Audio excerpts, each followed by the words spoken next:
Hello everyone, this is Raymond.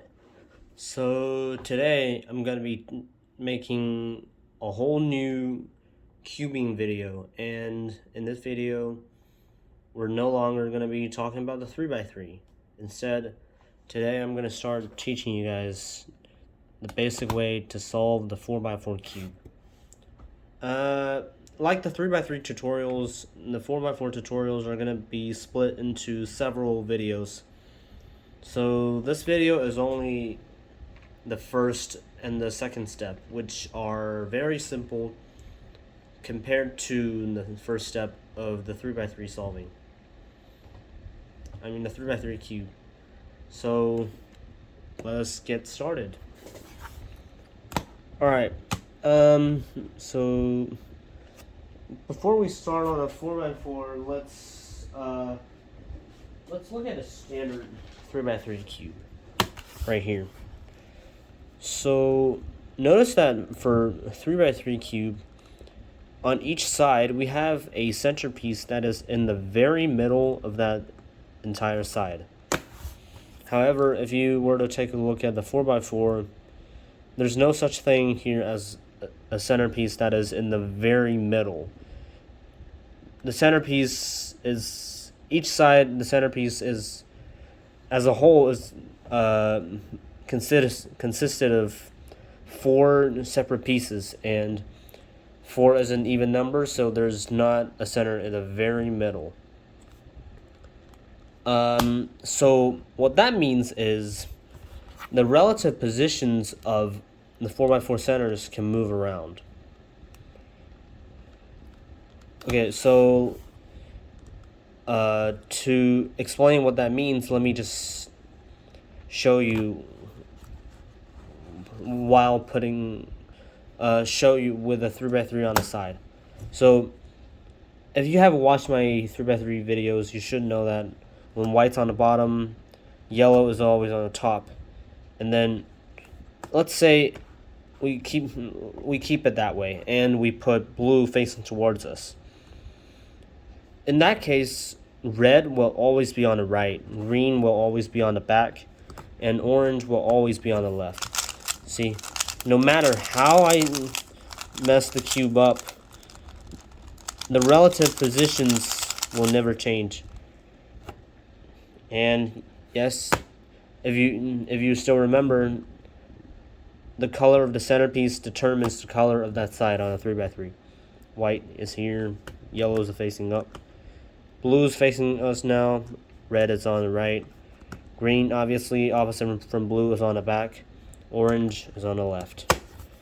No matter how we scramble the cube, how we turn it, the relative positions of the centerpieces will never change. Like this. But on the 4x4, it's actually different. Let me just give a quick example. So now I've got the white center here, but I am actually able to put the orange center opposite from white, and that is something that can never happen on a 3x3. This is because of the flexibility of the 4x4 centers, as the relative positions can move around in any way that you could possibly imagine. Alright, so that's just like some sort of concept that you need to know before learning a 4x4. And the reason why I tell you before I even get started with the tutorial is because I want you to always keep in mind of the color order of the centers. And yeah, so make sure you solve the colors correctly relative to one another. Okay, let's get started. Okay, so like the 3x3, we're going to start with white. And our first step here, as you can see, we don't only have these pieces messed up. It's like we also have the edges split into 2 and separated, like scrambled up, and center split into 4 and scrambled up.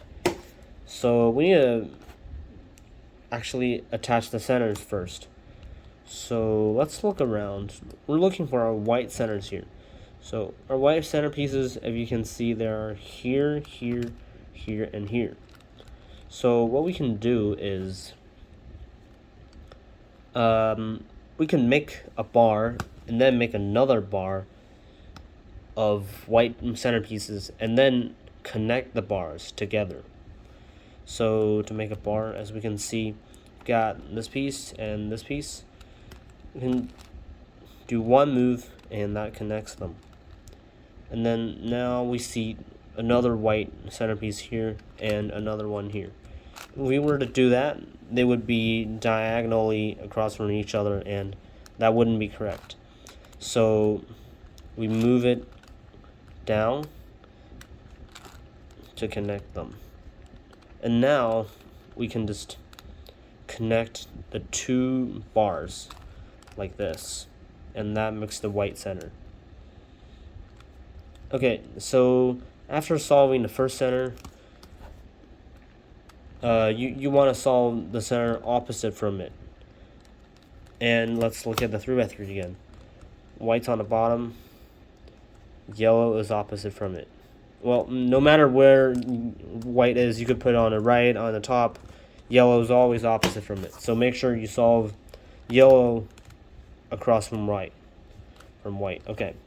So as we can see here, we got pretty lucky this time.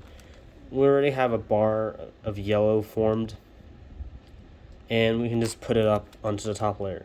But notice that this actually splits up the white center that we built earlier. So you could pause the video for a second. I'll give you about 15 seconds to think about something that you can do to fix this situation. Ready?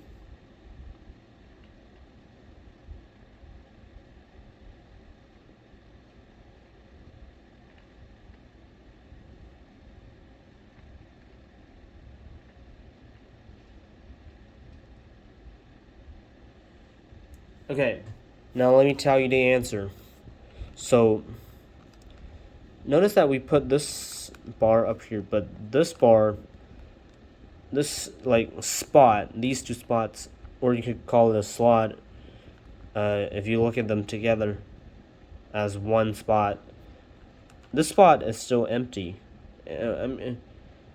Empty in a way, because it's like still not yellow yet. And then what we can do is we can actually put the solved yellow bar, we can move it to this side, and then now we can bring some scrambled pieces down and at the same time fix the white center that we broke, like this. So white is here, and notice how these two yellow pieces got to the opposite side of white. Okay, now same idea. We connect two other center pieces of yellow, and then I want you guys to think about this for a second. Can we put it up there like this? Well, obviously the answer is no, because it breaks the white center. So we applied a similar idea from last time. So actually, instead of putting it up in the empty slot, sort of, you actually want to line them up, line the two bars up like this. And then what you can do is you move this up. Okay, notice that it temporarily pushes the previous bar out of the way and out of the yellow side. But don't worry, we can just do a 180-degree turn, and notice the slot is now quote-unquote empty, right? So it leaves space for this to come back, and also at the same time, notice that we temporarily broke the white center again, and that move also restores the white center. And that's how the first two centers are built, like this. Okay, let me do one more example, and then we'll call it for the day. I'll only give 2 examples because I think the first step of 4x4 solving is still relatively simple, I guess. I don't think maybe some of y'all who are smart enough, maybe after this first example, maybe you guys already got it. Or maybe during the process of watching my first example, maybe you already grasp the idea. But I'm just going to give a second example just in case. Okay, so let's look around again. We see white centerpieces here, here, here, here. And remember, we want to make bars first. So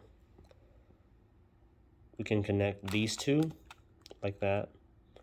And then this one, we need to connect it with this one. So do that, connect there, and then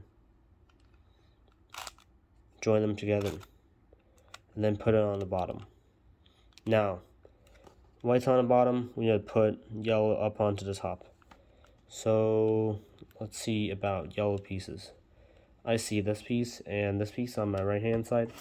So I adjust the outer layer and then make a yellow bar.